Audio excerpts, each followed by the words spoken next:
오늘은 성령님의 인도를 받는 사람, 그런 제목으로 함께 은혜를 나누도록 하겠습니다. 저는 이 제목에 대해서 여러분은 평범하게 생각할지 모르겠지만은 저는 아주 귀하게 생각합니다. 성령님의 인도를 받는 그 삶이라는 거, 또 그런 사람이 된다는 거. 우리가 농사를 똑같이 짓는데 어떤 사람은 농사를 잘 짓는 사람이 있어요. 어떤 사람은 농사를 잘 못 짓는 사람이 있어요. 장사를 하는데도 똑같은 물건을 가지고 영업을 하라고 하면은 어떤 사람은 영업을 잘해서 그렇게 물건을 잘 파는 사람이 있는가 하면은 어떤 사람은 그렇게 또 못하는 사람도 있어요. 신앙생활도 마찬가지입니다. 신앙생활도 똑같은 교회에서 똑같이 하나님 말씀 들으면서 신앙생활 하는데 어떤 사람은 신앙생활을 너무너무 올곧게 잘해가지고 늘 행복하고 가정이 평안하고 또 경제적으로도 항상 하나님의 공급하심이 넘쳐나가고 어떤 사람은 또 그렇지 못하고. 여러분, 성경은 영혼이 잘 되면은 범사가 잘 되고 육신도 강건해지리라 말씀했어요. 그러니까 우리가 신앙생활만 잘하게 되면은 정말 교회만 열심히 다니는 문제가 아니라 성경적인 신앙생활 잘하게 되면은 우리가 농사를 짓는 사람은 농사를 잘 질 것이고 또 사업을 하는 사람은 사업을, 직장생활 하는 사람들은 직장에서 사랑받고 인정받고 기여김받게 될 것입니다. 바른 신앙생활의 모델, 이것은 이스라엘 백성들이 출애굽을 해서 가나안 땅까지 가는 그 과정, 그 과정에서 그 공동체를 하나님께서 낮에는 구름기둥, 밤에는 불기둥을 보여가지고 그 불기둥을 따라서 그 백성들이 이렇게 나갈 수 있도록 했어요. 그리고 그 불기둥이나 구름기둥이 멈추면 또 멈추고, 그 불기둥과 구름기둥은 성령님을 상징하는 것입니다. 그건 단순히 인도만 하는 게 아니라 낮에는 너무너무 더우니까 구름기둥이 뜨면은 그 아래에는 시원하게 돼요. 우리 몽골 가서 많이 경험을 했어요. 아무리 더운 날일지라도 구름이 딱 떠서 구름 밑에 있으면은 시원해요. 그리고 밤에는 추우니까 하나님이 불기둥을 떼어가지고 이 이스라엘 백성들이 있는 곳을 잘 비춰주는 거예요. 오늘날 이 신앙생활은 바로 선민 이스라엘의 그 구름기둥과 불기둥을 통해서 인도하시는 그 하나님 인도를 받는 것처럼 성령님의 인도를 받는 삶, 그런 신앙생활이 아주 복된 신앙생활입니다. 아멘. 여러분, 성경에 이 마태, 마가, 누가, 요한에 보면은 거기는 예수님께서 직접적으로 이적을 행하시는, 우리 지난번에는 어린아이 도시락 하나 오병이어를 가지고 몇 명이 먹었다고 했어요? 2만 명이 먹는 초자연적인 역사가 일어났어요. 사도행전은 성령님이 사람들을 주도적으로 사용을 해가지고 역사하는 내용들을 기록해 놓은 것입니다. 그래서 이 교회도 정말 성경적인 교회, 성경적인 교회는 건강한 교회예요. 그런 교회들은 이 사도행전을 모델로 하고 있어요.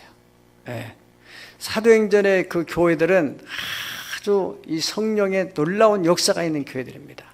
아무리 교회가 크고 교회가 시설이 많이 잘 되어 있고 해도 성령의 역사가 없는 교회는 교회라고 할 수가 없어요. 우리 개인적인 신앙도 마찬가지입니다. 개인적인 신앙도 아무리 뭐 세상적으로 말을 잘하고 해도 내 심령 속에 성령님의 임재함, 또 내 삶을 성령님의 인도를 받는 삶이 아니란다면은 그 심령은 남이 보일 때는 이렇게 화려할지 몰라도 늘 마음속에는 근심과 걱정과 염려, 불안, 초조함이 떠날 수가 없는 거예요. 예. 그런 의미에서 우리가 사도행전을 잘 이해를 하려면은, 예, 그 하나님의 의도를 잘 깨달으려면은 사도행전 한번 꼭 읽어보세요. 우리 지난주에는 사도행전을 읽었잖아요, 우리가. 예. 사도행전을 쭉 읽으면서 성령이라고 나오는 단어에다가 동그라미를 쳐보세요. 그 보면은 모든 역사의 배후에는 반드시 성령님이 주도적으로 하시는 걸 느낄 수가 있어요. 예. 그래서 초대교회 성도들은 철저히 성령님의 인도를 받는 그런 삶을 살았습니다.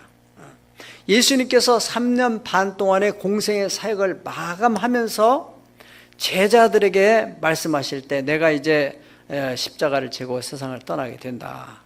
하나님 아버지께로 다시 돌아간다. 그러니까 제자들이 근심을 하는 거예요. 그러니까 예수님께서 너희는 마음에 근심하지 말아라. 하나님을 믿으니 또 나를 믿어라. 내 아버지 집에는 거할 곳이 많도다. 그렇지 않았으면 너에게 일렀으리라. 내가 너희를 위해서 처소를 예배하러 가노니 가서 예배하면 내가 다시 와서 나 있는 곳에 너희도 있게 하리라 하시고, 그 뒤에 16절부터 18절까지면은 내가 아버지께 구하겠으니, 다 같이 보실까요? 시작. 내가 아버지께 구하겠으니 그가 또 다른 보혜사를 너에게 주사 영원토록 너희와 함께 있게 하리니 그는 진리의 영이라. 세상은 능히 그를 알지 못하나니 이는 그를 보지도 못하고 알지도 못함이라. 그러나 너희는 그를 아나니 그는 너희와 함께 거하시며 또 너희 속에 계시겠습니다. 내가 너희를 고와 같이 버려두지 아니하고 너희에게로 오리라. 아멘. 그 걱정 근심하는 제자들 향해서 내가 가지만은 다른 보혜사가 와서 너희들을 돌봐줄 것이다. 내가 너희들을 고와 같이 버리지 않는다. 그리고 난 뒤에 그 다음에 16장에서 또 요한복음 16장 12절에서 13절 시작. 내가 아직도 너에게 이를 것이 많으나 지금은 너희가 감당하지 못하리라.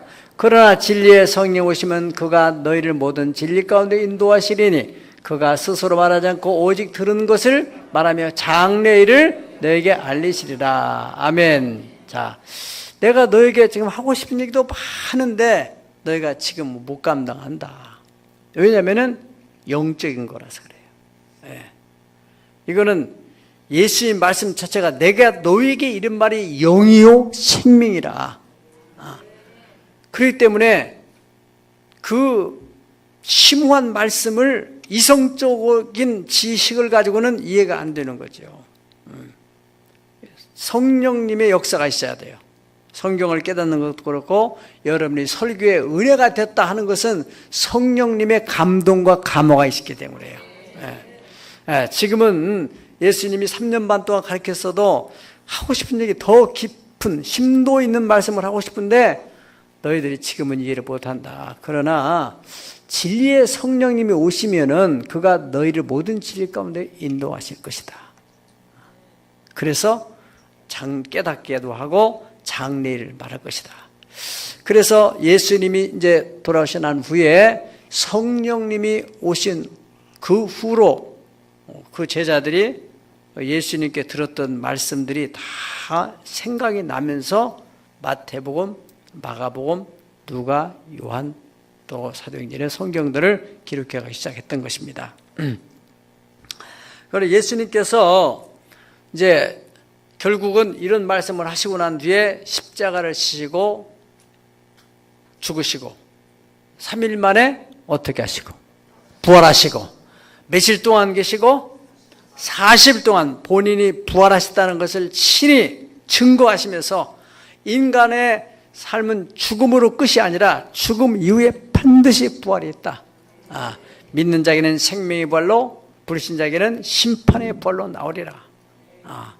이 말씀을 하시는데, 예수님이 40일 동안 그 말씀을 다 하시고, 그리고 이제 승천하시기 전에 또 제자들을 다 모았어요. 모아가지고 사도행전 1장 4절부터 5절입니다. 사도와 같이 모이사 그들에게 분부하여 이르시되 예루살렘을 떠나지 말고 내게 들은 바 아버지의 약속하신 것을 기다리라. 요한은 물로 세례를 베풀었으나 너희는 몇 날이 못되어 성령으로 세례를 받으리라. 아멘. 요한은 물로 세례를 베풀었지만 너희들은 이제 몇 날이 못되어서 성령으로 세례를 받는다. 예수님은 그 몇 날이 며칠이에요? 10일.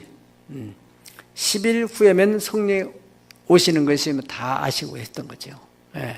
성령이 보내주실 것이니까. 예수님이 가시고 난 후에 이제 제자들이 그 약속을 믿고서 기다리다가 성령을 체험하게 되는 내용이 나오지 않습니까? 네.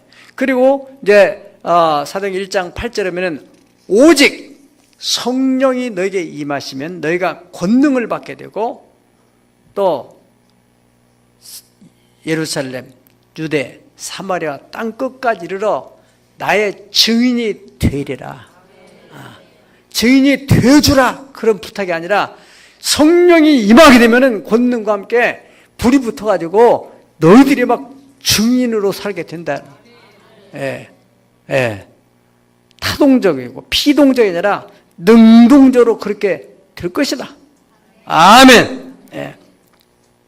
그리고 예수님께서 그 말씀 마치고 그냥 이 승천하시는데 천사들이 받들어 가지고 예수님을 이제 하늘로 다 가시는 거예요. 구름이 쫙 가는데 천사들이 갈릴리 사람들아 어찌하여 너희가 서서 하늘만 쳐다보고 있느냐? 아니, 이야, 감람산 위에 계시던 예수님이 말씀 마치더니 붕 뜨고 천사들이 막 받들어서 하는데, 야, 같이 따라가서 얼마나 좋겠어요. 그냥 예수님이 가는 멍하니 쳐다보는 거예요.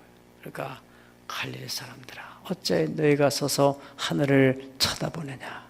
너희 가운데 올리신 예수님은 바로 가심을 본 그대로 다시 오시리라. 그 말씀을 이제 듣고 제자들이 자 이제 그러는 어떻게 하지? 거기서 약 500여 명 정도가 그 장면을 못 끼겠다고 그래요. 그런데 120명은 그래 약속한 대로 우리 그러면은 예수님이 예루살렘 거기 있으라 했으니까 거기 있자. 다른 사람들은 야 다 끝났는데 가면 뭐 하냐. 그리고 집으로 간 사람도 있고 500명 가운데 120명만 그로 갔던 거예요. 그래서 그들이 이제 모여가지고 예수님 말씀대로 아버지의 약속하신 걸 기다리겠으니까 열심히 기도하면서 기다렸어요. 그런데 한 10일쯤 지나니까 어떤 일이 벌어졌느냐? 갑자기 막 강한 바람 같은 소리가 막 들리는 거예요. 막 회오리바람, 태풍 불처럼 막 쉬 하는 바람 소리가 들리더니 또 청각으로는 그렇게 들리고 시각으로는 이 기도하던 자리에 불의 혀 같은 것이 막 내려와 가지고 그 혀가 갈라지면서 사람들 머리에 막 불빛이 떨어지는 거예요. 그러더니 그 불이 붙어가지고 사람들이 막 날랄라 롤롤롤 막 하면서 난리가 난 거예요. 지금 여러분 방언하고 똑같은 방언이야. 아멘. 그런데 이제 그게 사람들이 알아들을 수 있는 또 그런 방언으로 나타나게 되죠.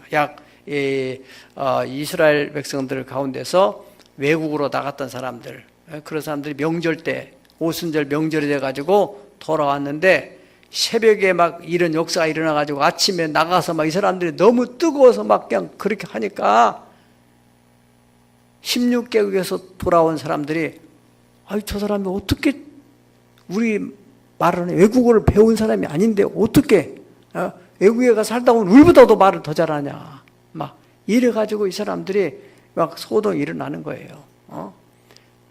저 사람들 갈릴리 사람들 아주 신비주의자들 저것들 그리고 무식쟁이들 막 그러면서 정말 술 먹어가지고 지금 저런 짓 하는 거 아니야 지금. 그러니까 베드로가 탁 나타나가지고 여러분 지금 우리가 술 먹은 게 아니지 몇 시인데 술 먹냐? 유대인들은 그렇게 새벽부터 술 먹지 않아요. 한국 사람들은 그런 거 먹지. 응? 지금 몇 시인데 새벽부터 술 먹냐? 그런 사람이 먹거든요. 지금 우리가 지금 하는 것은 요엘서에서 선지자를 통해서 말한 것처럼 성령이 오신 거다. 그 성령이 어떻게 오셨느냐? 너희가 십자가에 못 박아 죽인 그 예수님이 지금 영으로 우리 가운데 오신 거다. 이야, 거기에서 막 그 베드로가 그야말로 이렇게 평상시에는 말을 못하고 그냥 고기는 잡고 이런 아주 좀 무식한 사람으로 말했는데 이 사람이 막 설교를 하는데 거침없이 막 되는 거예요. 그러니까 거기에서 그 설교를 듣던 사람들이 3,000명이 회개하고 돌아왔어요. 3명도 아니고 30명도 아니고 3,000명이. 초자연적이죠 사실. 그 무식한 사람이 어떻게 설교를 했길래 그 많은 사람들이 마음을 돌이킨다는 게. 이거 여러분들이 이런 원리를 적용한다면은 여러분들이 영업을 하는데 성령의 능력을 힘입어 하면은 물건 가지고 3,000명한테 판다고 보세요. 하루아침에 대박 나는 거지.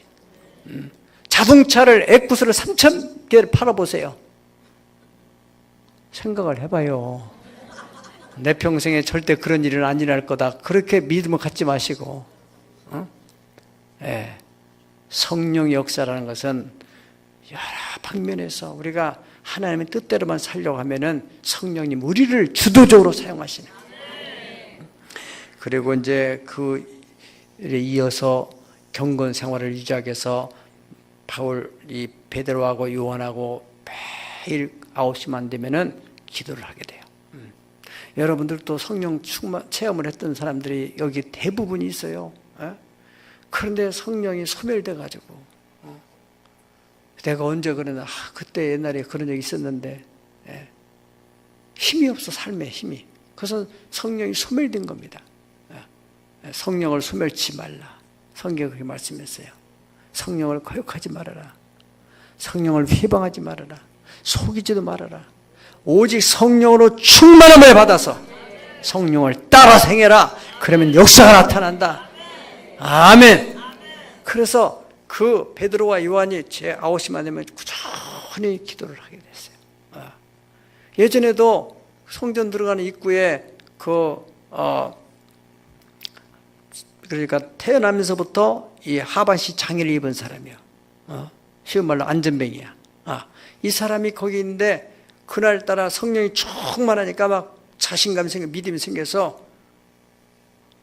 우리를 봐라. 이 사람이 돈이나 주지 뭘 쳐다봐. 고개를 들어보니까 우리는 금과 은은 없어. 그렇지만은 네 운명을 바꿔줄 수 있는 나사렛 예수 이름이 있다. 아멘. 나사렛 예수 이름으로 일어나라. 그러면서 손을 잡아서 탁 끌으니까 이 사람이 벌떡 일어나는 거예요. 그러면서 걸으며 뛰며 하나님을 찬양하며 성전으로 들어가는. 거기에 사람들이요, 수많은 사람들이 지금 예배당으로 들어가고 있는 중이야. 성전으로 들어가는 중인데 이 사건을 위해서 전부 거기에 솔로몬 행각에 다 모인 거예요. 그래가지고 이거 도대체 어떻게 된 거냐? 예수가 했다는 말은 들어봤는데 그분은 다 십자가 못 박아 죽여가지고 이제는 조용한 줄 알았는데 이게 또 무슨 난리냐 이게. 그래가지고 막 사람들이 또 모여들기 시작하는 거예요. 그때 베드로가 또 설교를 하는 거예요. 지금 우리가 한 게 아니다. 그 죽으셨던 그 예수님이 우리에게 오신 그 성령님이 지금 역사하고 있는 거다. 그러면 또 막 1장 설교를 시작하니까 거기에서 회개하고 돌아온 사람들이 5,000명이야. 그게 몇 장에 나와요. 사도행전 4장 4절. 사도행전 4절 다 같이 읽어보시죠. 시작. 아멘. 예, 그리고 5장 12절로 14절 보면은 5장 12절에 14절 보면은 시작. 사도들의 손을 통하여 민간의 표적과 기사가 많이 일어나며 믿는 사람이 다 마음을 같이하여 솔로몬의 행각에 보이고 그 나머지는 감히 들어 상종하는 사람이 없으나 백성이 칭송하더라. 믿고 주께로 돌아올 자가 더 많으니 남녀의 큰 무리더라. 이제는 숫자를 카운트할 수 없어요. 너무너무 많아서 큰 무리가 돌아오는 역사가 일어난다는 거예요. 이러한 역사들은 다 성령의 역사입니다. 아멘. 네. 그래서 이 성령께서 사도들을 통하여서 표적과 기사를 많이 행하니까 그런 것을 통해서 사람들이 예수님께 하나님께 돌아오게 됐다.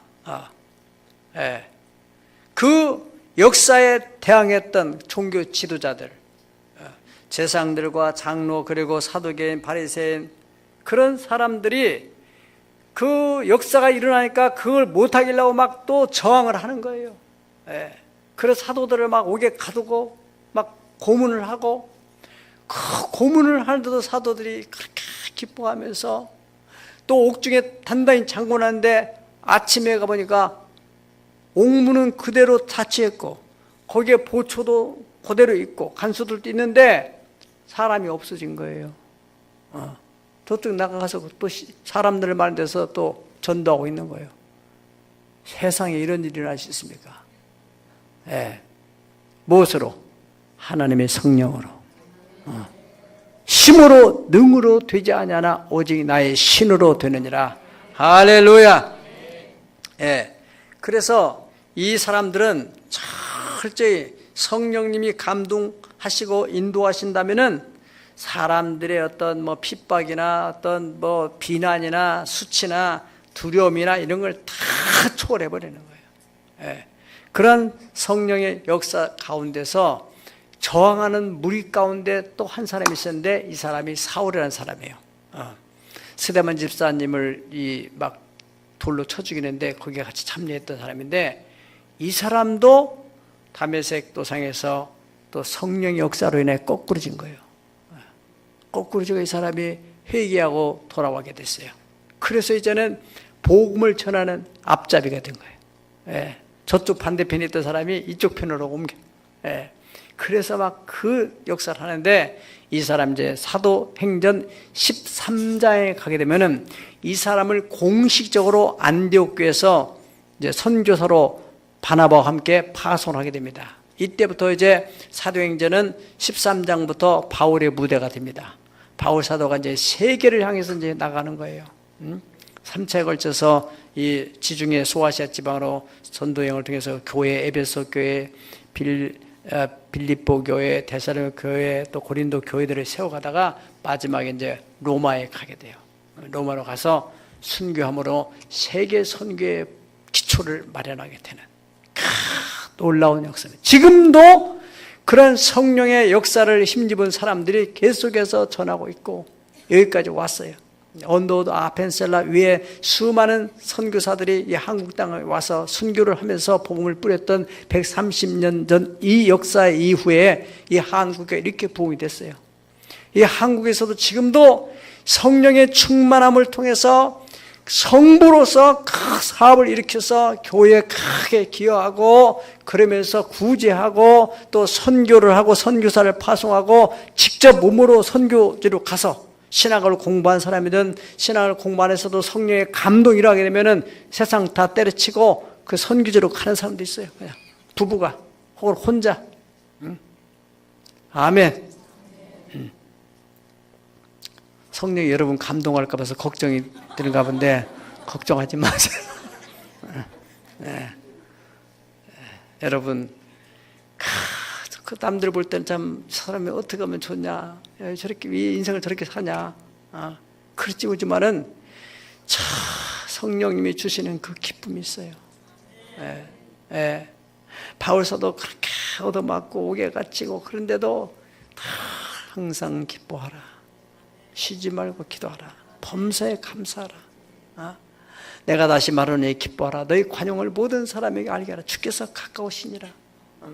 하나님이 주시는 그 기쁨, 죽음을 두려는 천사도 어떤 권세도 끊을 수 없는 그 사랑, 그리스도의 사랑이 나를 강권하시도다. 그렇게 인생을 살다가 지금은 하늘나라에서 얼마나 영광스럽게 하나님의 사랑을 받으며 살겠어요. 여러분, 여기 있는 저와 여러분도 얼마 있지 않으면 또 앞서가니 뒤서가니 가는 거 아니겠어요? 네. 이제 바울 사도가 그렇게 사역에 성공적인 사역을 할 수 있던 것은 전적으로 성령님의 인도함을 받는 사람이었어요. 네. 이 바울 사도가 참 그 13장서부터 이렇게 쭉 내용을 읽어보면요, 철저히 그는 자기가 가고 싶지 않은데도 성령님이 원하면 가고, 자기가 하고 싶지 않은데도 성령님이 원하면 그냥 거침없이 순종해 나가고, 자기가 어떤 일을 하려고 계획했다가도 성령님이 원하지 않으면 그냥 금방 포기해버리고 순종해 또 다른 길로 가고, 이런 사람이 사도 바울이야.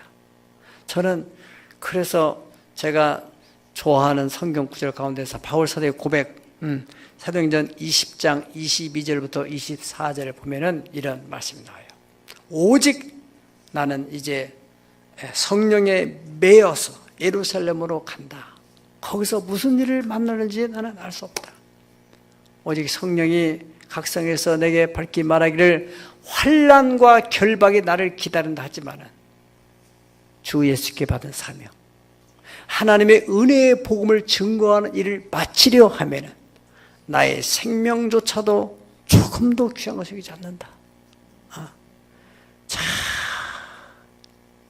가슴이 뭉클뭉클해요. 묵상할 때마다. 보라, 나는 성령에 매였다. 저는 딱 한 번 이 경험을 했는데요. 개척할 때, 제가 이제 신학 공부하면서 자그마한 또 사업을 읽으면서 이렇게 참 나름대로 재미있게 살았는데, 어느 날 성령님께서 제 마음을 사로잡아서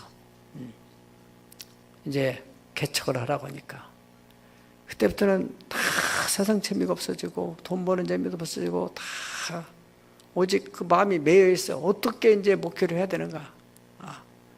그때 그 순종한 그 이후부터 지금까지 저는 성령님의 인도함을 받으려고 항상, 이게 가능성이 있느냐 가능성이 없느냐, 사람이 좋아하느냐 안 좋아하느냐, 이거보다도 항상 이것이 하나님이 성령님이 원하시는 것이냐 아니냐, 박물관을 만들 때도 성령님이 원하시고 인도하는 것이냐 아니냐,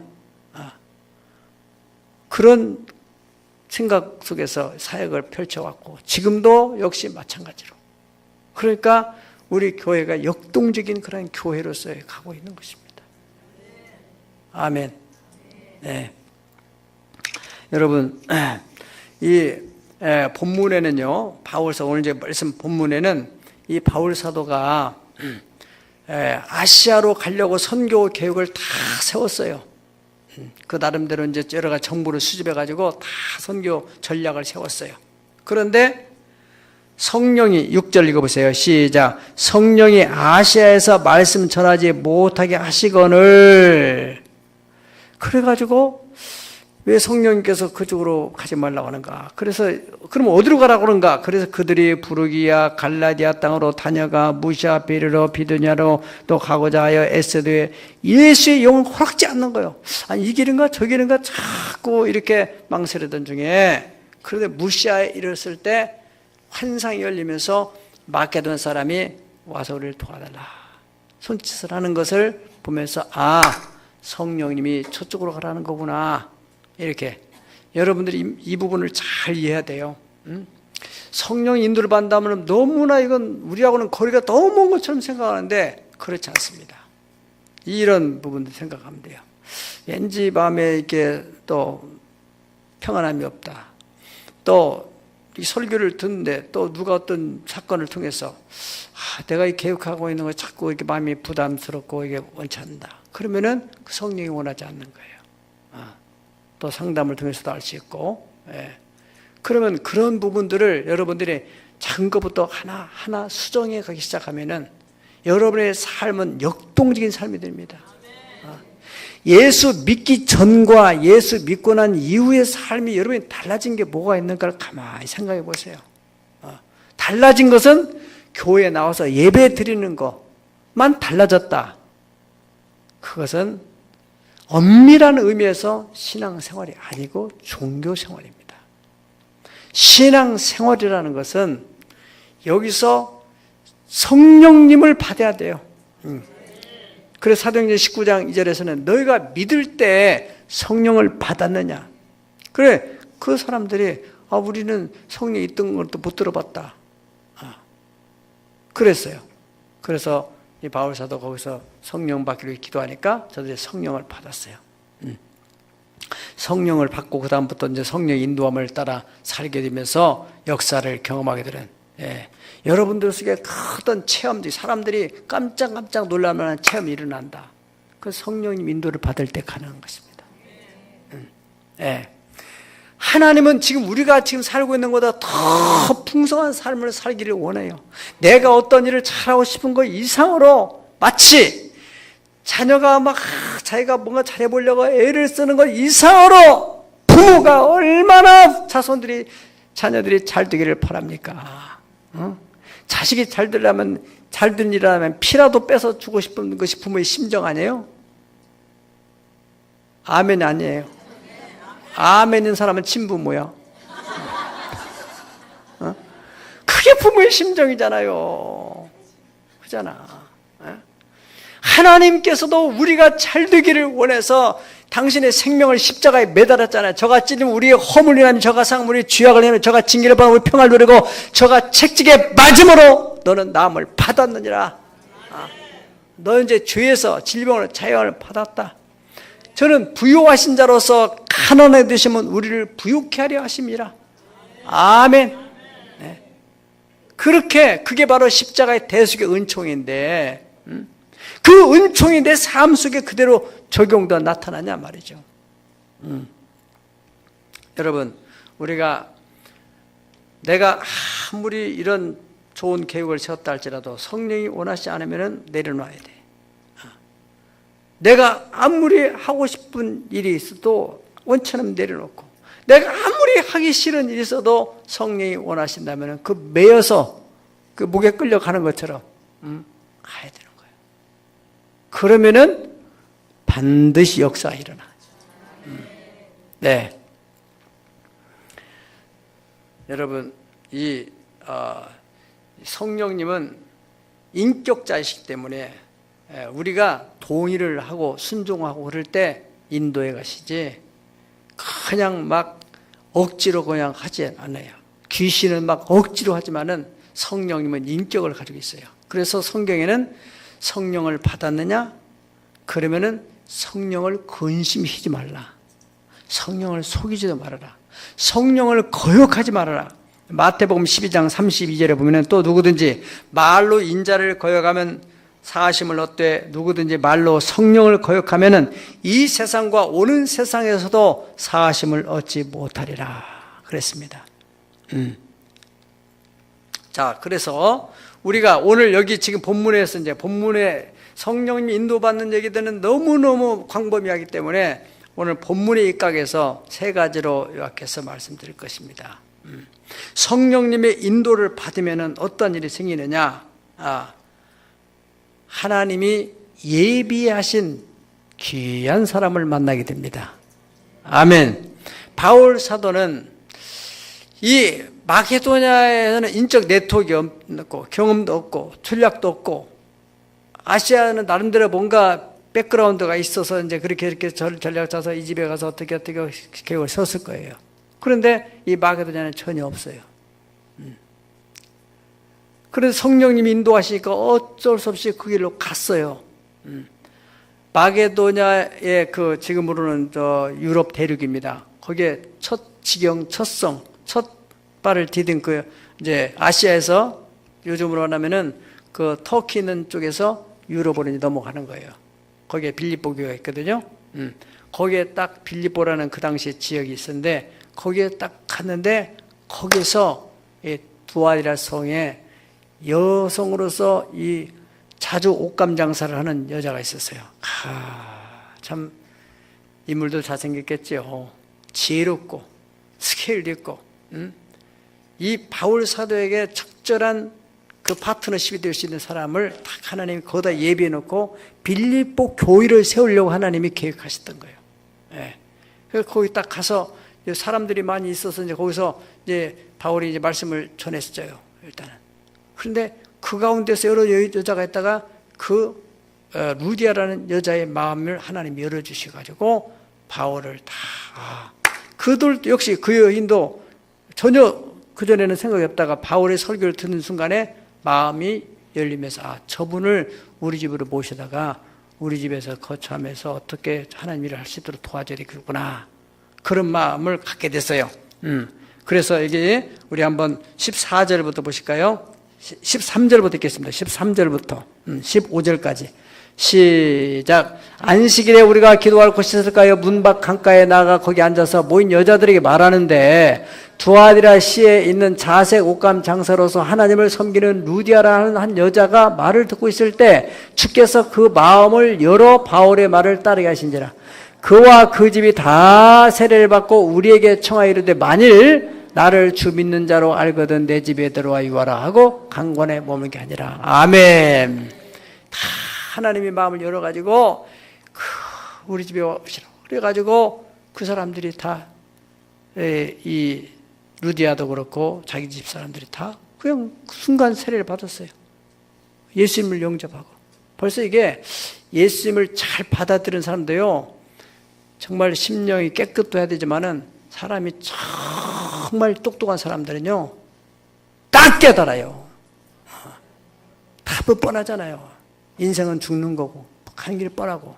그래 예수님은 역사적으로 다 이 증거가 있고 예수님 믿고. 그래 정말 예수를 정말 잘 믿는 사람들은 자기의 잔머리를 쓰지 않고 철저하게 내 생각이나 내 경험이나 내 지혜나 어떤 사람의 이름보다 탁월한 하나님의 말씀 앞에 거는 것이 생명을. 루디아가 그런 여자였을 거예요. 딱 열려가지고 남편을 또 잘 설득해가지고 여보 우리가 이렇게 대충 할 게 아니라 이분을 모시다가 이런 귀한 분을 모시다가 우리가 이렇게 하자. 그래서 사업이 잘 됐을까 안 됐을까? 잘 됐죠. 법계만 모시고 가도 오베드님의 큰 역사가 일어나는데 우리나라 미국에서 오신 선교사님들을 모셨던 집들 있잖아요. 다 신앙의 명문가 됐죠. 그 당시에 그냥 막 어리석은 사람들이 집에다가 모신 게 아니에요. 다 양반 계층에서 딱 열려있는 사람들. 저기 김제에 가게 되면은 그분이 조덕삼 장로님, 그분도 대단한 지주였었는데 그 선교사님을 이제 선교사님이 왔다 갔다 하니까 자기 집에서 이렇게 모시게 됐잖아요. 그래가지고 이제 거기서부터 교회가 세워져요. 김제 지금도 그 기억자 교회로 문화재로 지금 등재되어 있는 그 교회가 있어요. 꼭 한번 가보세요. 역사가 있는 교회입니다. 그 아들 가운데 손주가 조 무슨 국회의원 옛날에 그 야당 국회의원 나온 사람이 있어요. 아시죠? 아무튼 신앙의 명문가가 되는 겁니다. 명문가가. 우리가 지금도 선교하는 선교제 가면 그래요. 우리가 몽골에 가서 지금 그 오르서라는 사람도 하나님이 딱 그때 만나게 하셨어요.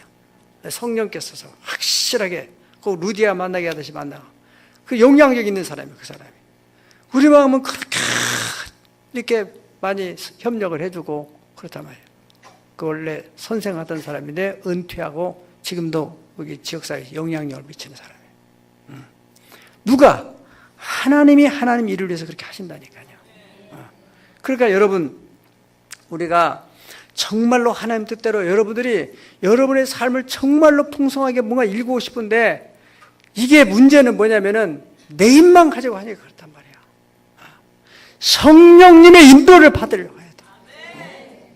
아침에도 사업장에 어디 나간다 무슨 뭐 영업으로 간다 그러면 쫙 기도하면서 성령님 오늘도 인도해 주세요. 이걸 어떻게 해야 되고 사람을 만나면 말을 무슨 말부터 꺼내야 될까? 이게 말하다 보면은 성령께서 이런 말을 딱 던질 때 그 사람 마음이 확 열어버려. 완악해가지고 말도 안 들어갈 것 같은 사람이 순간에 성령님이 역사를 하시면요, 마음을 열어가지고, 아유, 내가 1억짜리 옷 하나 주겠습니다. 내가 그거 한 10개 팔아주지, 물건. 이런 일이 일어나는 게 얼마나 재밌어요. 예? 예. 정말로 성령에 따라, 성령님, 저를 인도해 주십시오. 예. 자녀를 위해서도 기도할 때나 모든 것에 성령님의 인도를 받으려고 그렇게 마음을 하는 사람들은 하나님이 예비하신, 그래서 고린도서 2장 9절부터 14절 보면은 하나님이 사랑하는 자들을 위하여 예비한, 사람의 눈으로 보지 못하고 귀로 듣지 못하고 사람의 마음으로 알 수 없는데 오직 성령께서 그것을 우리에게 보이시는데, 성령은 하나님의 깊은 것을 통달하신다고 그랬습니다. 육신에 속한 사람들은 성령의 일을 받지 아니하는 이는 저에게 볼 때 미련하게 보이며 어리석게 보이며 또 깨닫지 못하니 이런 것들은 영적으로야 분별합니다. 네. 여러분 누구든지 정말로 성령님의 인도를 받으려는 그런 마음만 가지면은 그분은 인도하시게 됐어요. 네. 그러면은 놀라운 일이 생긴다니까요. 저 이번 주에도 참 성령님의 은혜로 우리 박물관 리모델링 하는데 그 예산 중에서 500만 원을 전략하게 됐어요.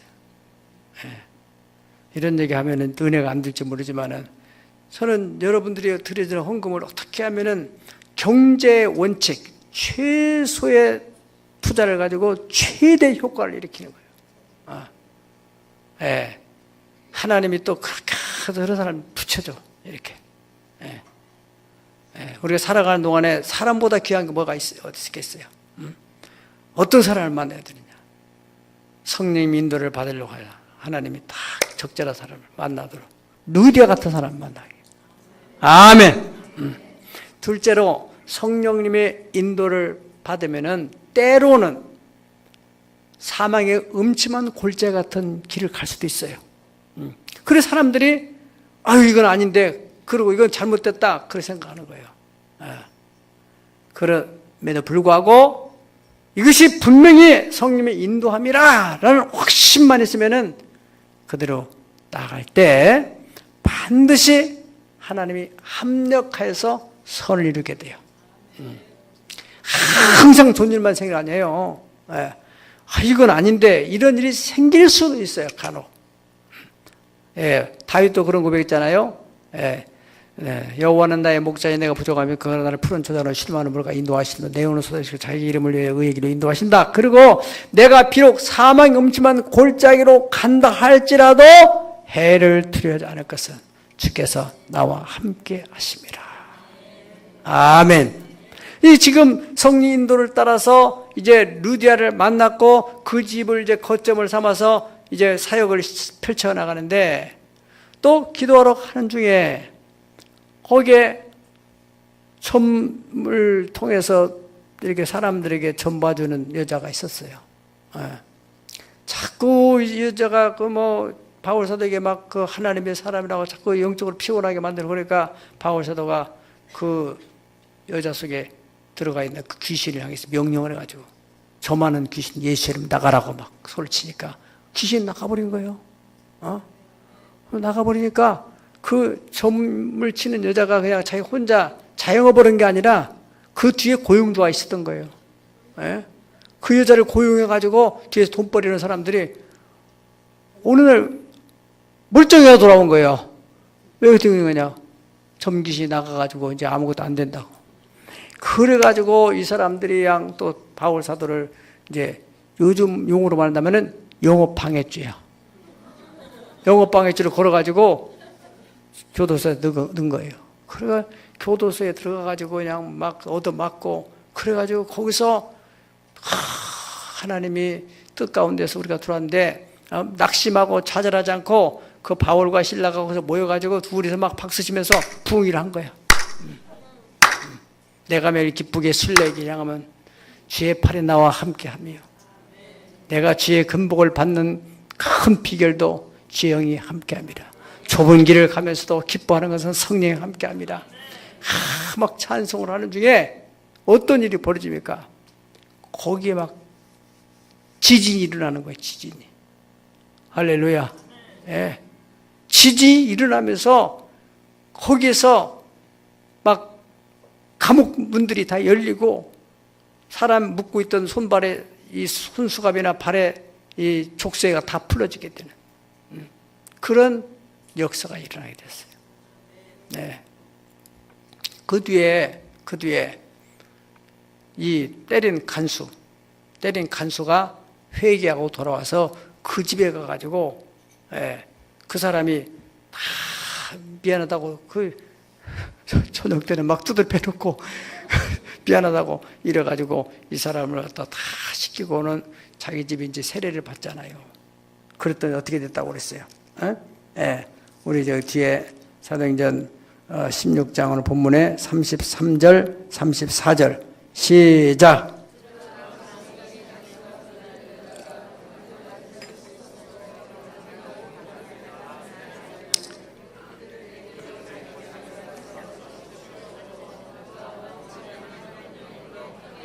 아멘. 네. 자기 집에 내려와서 음식을 차려주고 그와 온 집이 하나님을 믿음으로 크게 기뻐하였다. 이렇게 해서 옥에 들어갔지만은 거기에서 또다시 하나님은 합력해서 선을 이루게 하셔서 이런 가정을 구원하시는 역사가 일어나게 됐다 이거예요. 네. 그러니까 여러분들이 이렇게 성령 인도를 받을 때 모든 것이 막 형통하고 이건 아닌데 내가 분명히 인도를 받아왔는데 어떤 때는 이렇게 어려움이 있을 수도 있어요. 절대 거기에 좌절하지 말고 절망하지 말고 어떻게 해야 돼요? 기도해야 돼요. 그러면 거기에 주의 역사가 일어나게 됩니다. 마지막으로는 성령님께서 인도하는 말을 따르게 되면 그야말로 기적이 일어나는 지진이 일어나고 거기에 있는 막 간수들이 죄수들이 다 풀려나는 나로 인해서 다른 사람들에게까지 선한 영향을 미치게 된다 이거예요. 얼마나 놀라운 일입니까? 여러분 지진이 일어난다니까요. 지진이. 예. 지진 무섭죠. 지진이 기도를 통해 일어난다면은 기도를 통해서 지진이 멈출 수 있는 거 아니에요. 그렇지 않습니까? 막 여기 시흥은 막 지진이 일어나는데 우리가 여기서 막 뜨겁게 기도한다면 이 건물만 가만히 안 흔들린다 봐요. 그런 믿음이 안 오세요? 지진을 하나님이 일으킨다면은 하나님 여기 지켜주시옵소서. 하나님 영광을 위해서. 우리가 정말 이런 위태로운 가운데서도 살아난 사람, 우리가 이성적으로 자꾸 생각하니까 그런 역사 아니라는 거예요. 하나님은 만유의 주십니다. 만유의 주. 전지전능하신 하나님. 그런 하나님에 대한 그 신뢰와 이해에 대한 폭을 확 넓혀야 돼요. 주님, 나를 제한 없이 사용하여 주시옵소서. 자꾸 자기 생각으로 제한하지 말고 이건 안 된다고 했는데 그런 식으로 신앙을 안 된다 이거예요. 어떤 환자가 그 잠을 못 자가지고 불면증 때문에 시달리는데 이 사람 이제 약을 꼭 먹어야 돼요. 약도 많이 지어줘서 그 약을 먹어야만이 잠을 자는 거예요. 근데 목사님이 신방을 가서 약 안 먹어도 하나님의 능력으로는 잠잘 수 있는, 하나님이 사랑하는 자에게 잠을 준다고 했으니까 그러고는 간절히 기도를 했어요. 그 사람을, 집사를 돌보는 그 간호사도 신앙을 가지고 있는 사람이었어요. 그러면 이제 믿고 그 가면 놔둬야 되는데 근데 약 먹을 시간에 와보니까 약 갖다 주니까 이 사람이 벌써 골아떨어 자고 있어요. 그러니까 간호사가 팍 깨가지고 아니 약 먹고 주무셔야 되는데 왜 약 안 먹고 주무시냐고. 얼마나 황당한 일입니까? 수면제 안 먹고도 자는데 왜 그걸 또 먹이려고 굳이 하냐고요. 여러분들이 약 좋아하지 마세요. 물론 건강에 필요한 보약은 좋을지 모르지만은 자꾸 이런 마이신이 뭐 이런 걸 자꾸 막 그냥 주니까 막 주신 대로 막 그 약만 먹다 보니 부작용이 막 일어나게 되고, 특별히 정신질환, 신경계통 같은 데서는 여러 가지 부작용들이 많이 생긴다고 하잖아요. 하나님의 능력을 믿고 조금 줄여가면서 기도하면서 약 없이도 살 수 있도록 이렇게 자꾸 믿음을 쓰고 그래야 되지, 자꾸 그건 교회는 교회고 신앙은 신앙이고 이건 이거고 이렇게 자꾸 분리시키게 되면은 그 하나님의 성령이 나를 통해서 역사할 수 있는 그런 기회가 없잖아요. 예. 여기 이 사람들이 그 상황에서 지진이 일어나는, 그래서 거기에 감옥에 갇혔던 사람들이 아무래도 상상컨대는 양심수들, 억울하게 지금 바울같이 억울하게 들은 그런 사람들이 많이 있었을 거야. 그러니까 밤중에 막 기도하는 중에 지진이 일어나면서 막 문이 확 열려가지고 이 사람들 자꾸 막 풀어주고, 그러니까 이거 어떻게 된 거야? 그냥 다 나온 거예요. 나와가지고 그 사람들 친구들 만나요, 안 만나요? 만났어요, 안 만났어요? 그걸 생각해 봐요. 이것이 바로 성령의 감동으로 주어지는 영감이야. 여러분 성경에는 안 써있지만 나는 이게 돌아가잖아. 성령님이 감동을 주는 거예요. 그들이 여기 지금 많은 사람들이 지금 나왔다고 하잖아요. 25절을 다 같이 읽어보실까요? 한밤중에 시작. 한밤중에 바울과 실라가 기도하고 하나님을 찬송하며 죄수들이 듣더라. 이에 갑자기 큰 지진이 일어나서 옥토가 움직이고 문이 곧 다 열리며 모든 사람의 매인 것이 다 벗어진지라. 바울과 실라만 벗어진 게 아니라 거기에 있는 온 문이 다 열려버렸다니까요. 청주 교도소 문이 다 열려버린 거라니까. 예. 그리고 거기 묶여있던 사람들 다 풀어지게 돼 있어요. 예. 그래, 그 사람들이 다 그냥 집에 가가지고 도대체 어떻게 된 거냐고 하면은 이게 됐겠어요? 안 됐겠어요? 예? 이야, 어떤 분 둘이 들어가지고, 막 실컷도 맞고 막 문문 피투성이 되는데 둘이서 그냥 막 박수 치면서 찬송을 하고 기도하는데, 자, 미쳐도 대단히 미쳤구나, 저 사람들. 그러면서 이 빈정되고 있었는데, 한밤중 되니까 막 갑자기 막 이게 지진이 일어나는데, 이건 걷잡을 수 없더라. 지진이 일어나면서 그냥 문이 막 확 열리고, 이 손 발에 묶였던 게 그냥 막 풀어지고, 이래서 그냥 나온 거야. 그래서 그 얘기를 듣던 사람이 어떻겠어요? 예수 믿어요, 안 믿어요? 지금 그 분위기가 전부 영적인 분위기가 흘러가고 있는데, 여러분, 여러분이 사업을 하든지 직장을 하든지 무슨 일을 하든지 간에 내 삶을 통해서 역사하시는 하나님의 역사가 있어야 된다. 그래서 많은 사람들에게 선한 영향을 미치는 이 성령님의 인도를 받게 되면 이러한 역사가 일어나게 돼 있습니다. 로마서 8장 9절에서 만일 너희 속에 하나님이 영이 거하시면 너희가 육신에 있지 않냐고 영이 있나니 누구든지 그리스도의 영이 없으면 그리스도의 사람이 아니니라. 따라서 누구든지 그리스도의 영이 없으면 그리스도의 사람이 아니니라. 자, 여러분 냉정하게 자신을 한번 검증해 보세요. 내 속에 지금 하나님의 영이 계신가 안 계신가? 하나님의 영이 계시기 때문에 여러분들이 성령으로 말미암아 하나님을 아버지라고 부르진다 하겠어요. 저도 처음에 교회 나갔었는데 사람들이 그 집사님들이 하나님 아버지 그렇게 기도를 하는데 나는 그렇게 하나님 아버지 이렇게 기도하려고 하면은 마음속에 나는 네 아버지 아닌데 자꾸 이런 마음이 드는 거예요. 그래서 그 아버지라고 하는 게 그렇게 힘들더라고요. 하나님 주시오, 당신이요, 뭐 이런 쪽으로만 되지 아버지라는 말이 안 되더라고요. 나중에 성령을 체험하고 나니까 자연스럽게 되는. 나중에 성경을 읽어보니까 성령이 오셔가지고 너희로 하여금 아버지라고 말하게 한다는 거예요. 성경이 그렇게 다르게 됐어요. 네.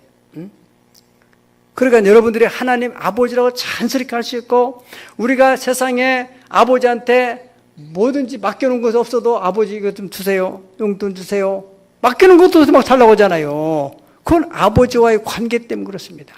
성령으로 말미암아 우리가 하나님 아버지와의 자녀의 관계를 맺는다는 거예요. 되는가 한번 해보세요. 하나님 아버지 중심을 해보세요. 그럼 성령이 계시는 거야. 자, 그 다음에 로마서 8장 14절 시작.